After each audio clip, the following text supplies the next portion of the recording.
ایک بار ایک شخص ایک بزرگ کے پاس گیا اور کہتا ہے حضور اللہ نے مجھے کچھ نہیں دیا، میں غریب مفلس بیکار، نوکری بھی نہیں، قرضہ چڑھا ہوا ہے، ایسا ہوگا آپ میں سے کوئی پریشان ہوگا نا، سنیے گا ذرا۔ تو ان بزرگ نے کہا اچھا تمہیں اللہ نے کچھ نہیں دیا؟ کہا کچھ نہیں دیا۔ کہا اچھا ایسا کرو یہ ایک آنکھ دے دو اور 10 لاکھ روپے لے لو۔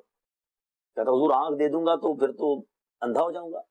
کہا اچھا ایک ہاتھ دے دو 10 لاکھ روپے لے لو، دو ہے نا ایک دے دو۔ کہا حضور بغیر ہاتھ کے کیسے جیوں گا، بغیر ہاتھ والا ہو جاؤں گا۔ اچھا ایک پیر دے دو 10 لاکھ روپے لے لو۔ کہتا حضور پیر دے دوں گا تو لنگڑا ہو جاؤں گا، پیر کیسے دے دوں؟ اچھا ایک کان دے دو۔ بزرگ اس سے ایک ایک کر کے چیزیں گنواتے گئے، وہ منع کرتا گیا۔ جب اسے سب چیزوں کا منع کیا تو آپ نے کمال کا جواب دیا، فرمایا لاکھوں روپے کی پراپرٹی لے کے گھوم رہے اور کہتے ہو اللہ نے کچھ نہیں دیا۔ پلیز شکر گزار بنیے، ہم اندھے نہیں ہیں، ہم لنگڑے نہیں ہیں، ہم بہرے نہیں ہیں، ہم گونگے نہیں ہیں، اللہ نے بہت ساری نعمتیں دی ہیں۔ کبھی اس طرح کے معذوروں کے پاس بیٹھ کر دیکھیے کتنا مشکل ہے زندگی گزارنا۔ اللہ کرے